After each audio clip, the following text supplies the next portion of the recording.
नमस्कार। आज हम एक ऐसे मुद्दे पर बात करने वाले हैं जो भारत में प्रॉपर्टी खरीदने वालों के लिए बहुत आम है।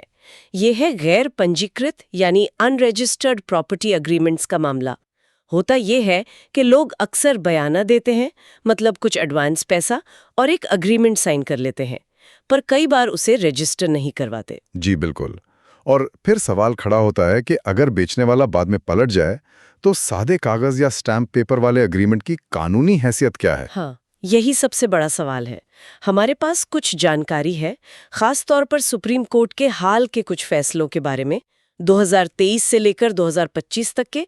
लगता है इन फैसलों ने स्थिति को काफी बदला है। जी हाँ, बदला तो है। तो चलिए इसी जानकारी को आज खंगालते हैं, समझने की कोशिश करते हैं कि इन अग्रीमेंट्स की कानूनी वैधता क्या है, क्या इन्हें कोर्ट में लागू करवाया जा सकता है, और सबूत के तौर पर इनका कितना वजन है। तो सबसे पहले ये अनरजिस्टर्ड अग्रीमेंट होते क्या हैं? मतलब क्यों इस्तेमाल करते हैं लोग इन्हें? देखिए, ये बस एक लिखित समझौता है खरीदार और बेचने वाले के बीच। कभी स्टैम्प पेपर पर, कभी तो बस सादे कागज पर ही। रजिस्ट्रार ऑफिस जाने की जरूरत नहीं समझते। हाँ, शायद लगता होगा कि आसान है, या फिर जानकारी नहीं होती, या बस एक दूसरे पर भरोसा कर लेते हैं। बिल्कुल। सोच लेते हैं कि भाई बयाना दे दिया, लिखा पढ़ी हो गई, बात पक्की। लेकिन यहीं पर कानून आ जाता है ना? जी, यहीं पर जो हमारा ट्रांसफर ऑफ प्रॉपर्टी एक्ट 1882 है और रजिस्ट्रेशन एक्ट 1908 वो साफ कहते हैं कि अगर कोई इमूवेबल प्रॉपर्टी मतलब जमीन या मकान 100 रुपए से ज्यादा कीमत का है तो उसका मालिकाना हक ट्रांसफर करने के लिए दस्तावेज का रजिस्टर्ड होना जरूरी है। अनिवार्य है। अच्छा। और सुप्रीम कोर्ट ने भी, जैसा आपने कहा, हाल के 2025 के फैसलों में, जैसे बलराम सिंह बनाम केलो देवी हैं, महनूर फातिमा इमरान है, इसी बात को फिर से पक्का किया है। कोर्ट का कहना साफ है, सिर्फ एक अनरजिस्टर्ड एग्रीमेंट से किसी को प्रॉपर्टी का टाइटल मतलब मालिकाना हक नहीं मिल जाता, भले ही कब्जा दे दिया हो या पूरा पैसा ले लिया हो। हाँ, भले ही कब्जा मिल गया हो, पूरा पैसा दे दिया हो, वो सिर्फ बेचने का एक वादा है, असल बिक्री नहीं मानी जाती कानून की नजर में। तो मतलब पहले तो ऐसे कागजों की ज्यादा पूछ नहीं थी कानूनी लड़ाई में। सच। लेकिन फिर 2023 में वो केस आया आर हेमलता बनाम कस्तूरी, सुना है? इसने काफी कुछ बदल दिया। जी, वो एक लैंडमार्क जजमेंट माना जाता है इस मामले में। क्या था वो केस, थोड़ा बताएंगे? मुझे याद आ रहा है कुछ शायद 2 लाख की जमीन थी, 1 लाख एडवांस दिया था। हाँ बिल्कुल, 2 लाख रुपए की जमीन, 1 लाख रुपए एडवांस, बाकी 6 महीने में देकर रजिस्ट्री होनी थी। पर हुआ ये कि बेचने वाले ने बाद में मना कर दिया। अच्छा, और निचली अदालतों ने क्या कहा? निचली अदालतों ने तो खरीदार का दावा ही खारिज कर दिया। उनका कहना था कि भाई एग्रीमेंट रजिस्टर्ड नहीं है, तो न तो इसे लागू करवा सकते हो, न ही इसे सबूत मान सकते हैं। तो फिर सुप्रीम कोर्ट ने क्या अलग कहा? यहीं पर सुप्रीम कोर्ट ने एक बहुत महत्वपूर्ण बात कही। उन्होंने रजिस्ट्रेशन एक्ट की धारा 49 के एक परंतुक का हवाला दिया। ये एक तरह की छूट या खास प्रावधान है। अच्छा, एक प्रोवाइजो। जी, प्रोवाइजो। इसके तहत कोर्ट ने माना कि भले ही अग्रीमेंट रजिस्टर्ड ना हो, उसे स्पेसिफिक परफॉर्मेंस के मुकदमे में सबूत के तौर पर पेश किया जा सकता है। स्पेसिफिक परफॉर्मेंस मतलब सौदा पूरा करवाने के लिए। बिल्कुल।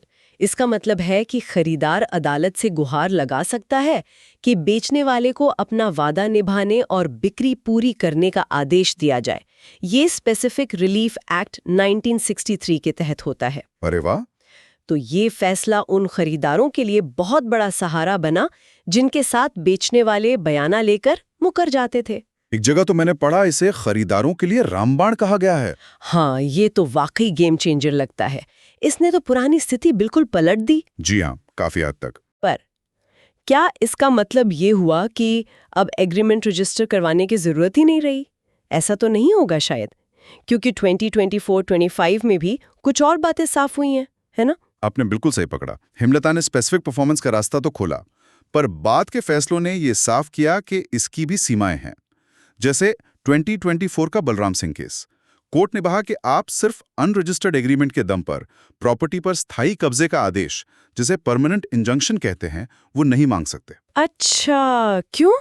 तर्क क्या था? तर्क ये था कि जो अधिकार यानी मालिकाना हक आपको सीधे तौर पर नहीं मिल रहा है क्योंकि एग्रीमेंट रजिस्टर्ड नहीं है, उसे आप ऐसे घुमा फिरा कर भी हासिल नहीं कर सकते। समझ गया। फिर 2025 में मुरुगानंदम बनाम मुनियंडी और महनूर फातिमा इमरान जैसे केस आए। इन्होंने स्थिति को और भी साफ किया। निचोड़ ये है कि हाँ, स्पेसिफिक परफॉर्मेंस के केस में आप अनरजिस्टर्ड एग्रीमेंट दिखा सकते हैं, ये साबित करने के लिए कि सौदा हुआ था या पैसे दिए गए थे। ठीक है। लेकिन इस एग्रीमेंट से आप ये साबित नहीं कर सकते कि आप प्रॉपर्टी के मालिक हैं। मालिकाना हक के लिए तो रजिस्ट्रेशन अनिवार्य है और रहेगा। मतलब टाइटल ट्रांसफर नहीं होगा इससे? बिल्कुल नहीं। और कोर्ट ने यह भी साफ किया कि रजिस्ट्रेशन की समय सीमा होती है 4 महीने और पेनल्टी के साथ और 4 महीने। ऐसा नहीं कि बरसों पुराना कोई अनरजिस्टर्ड एग्रीमेंट ले आओ और कहो कि इसे लागू करो। सही बात है। एक पुराना सिद्धांत भी है, K B. Saha and sons case में भी दोहराया गया कि अनरजिस्टर्ड दस्तावेज मालिकाना हक तो साबित नहीं करते, पर कुछ सहायक मकसदों के लिए, कोलैटरल पर्पसेस के लिए इस्तेमाल हो सकते हैं, जैसे समझौते की शर्तें क्या थीं, ये देखने के लिए। अच्छा, और वो नोटरी वाला क्या मामला है? कई लोग नोटरी करवा लेते हैं। हाँ, वो भी एक अहम बात है। नोटरी से अटेस्ट करवाना रजिस्ट्रेशन की जगह नहीं ले सकता। हाँ, सबूत के तौर पर थोड़ा वजन बढ़ सकता है, पर वो रजिस्ट्रेशन का विकल्प कतई नहीं है।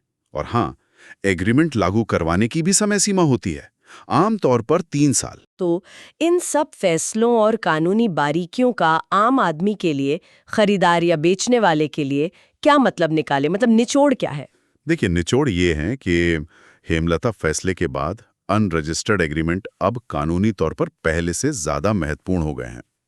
खासतौर पर अगर बेचने वाला वादा तोड़ता है, तो खरीदार उस एग्रीमेंट के आधार पर कोर्ट जा सकता है और सौदा पूरा करवाने की मांग कर सकता है और उस एग्रीमेंट को सबूत की तरफ पेश कर सकता है। ये तो धोखाधड़ी रोकने में मददगार हुआ होगा। जी हाँ, बिल्कुल। इससे उन बेचने वालों पर जरूर लगाम लगी है जो एडवांस लेकर मुकर जाते थे। आम लोगों को बहुत राहत मिली है। तभी तो एक स्रोत ने इसे बहुत बेहतरीन फैसला कहा। लेकिन अभी भी है। हाँ, वो लेकिन बहुत बड़ा है। वो ये कि प्रॉपर्टी का कानूनी मालिकाना हक, टाइटल, आज भी सिर्फ और सिर्फ रजिस्टर्ड दस्तावेज से ही मिलता है। मतलब अनरजिस्टर्ड एग्रीमेंट आपको मालिक नहीं बनाता? नहीं बनाता। हाँ, वो सौदा पूरा करवाने में आपकी मदद कर सकता है, पर आपको मालिक का दर्जा नहीं देता। ओ, ये बात एकदम साफ हो गई। हेमलता और उसके बाद के फैसलों ने अनरजिस्टर्ड समझौतों को पूरी तरह बेकार नहीं बताया, बल्कि उन्हें एक सीमित पर महत्वपूर्ण भूमिका दी है अनुबंध को लागू करवाने के लिए। बिल्कुल सही। यही वो संतुलन है जिसे समझना बहुत जरूरी है। अनुबंध लागू करवाने के लिए सबूत के तौर पर यह अहम है, पर मालिकाना हक चाहिए तो रजिस्ट्रेशन का कोई विकल्प नहीं है। 2025 के फैसले इसी बात पर और जोर देते हैं। यहाँ एक सोचने वाली बात है। ये जो फैसले हैं, ये कहीं ना कहीं ज़मीनी हकीकत कि भाई ऐसे अनरजिस्टर्ड एग्रीमेंट्स तो बहुत होते हैं और कानून की जो ज़रूरत है रजिस्ट्रेशन की, उसके बीच एक तालमेल बिठाने की कोशिश कर रहे हैं। हाँ, ऐसा लगता तो है। तो सवाल ये उठता है कि क्या ये संतुलन लोगों को भविष्य में रजिस्ट्रेशन करवाने के लिए ज़्यादा जागरूक करेगा, या कहीं ऐसा ना हो कि स्पेसिफिक परफॉर्मेंस का रास्ता मिलने से लोग सोचें चलो रजिस्टर नहीं भी कराया तो कोर्ट से करवा लेंगे और रजिस्ट्रेशन को और हल्के में लेने लगे। ये देखना दिलचस्प होगा।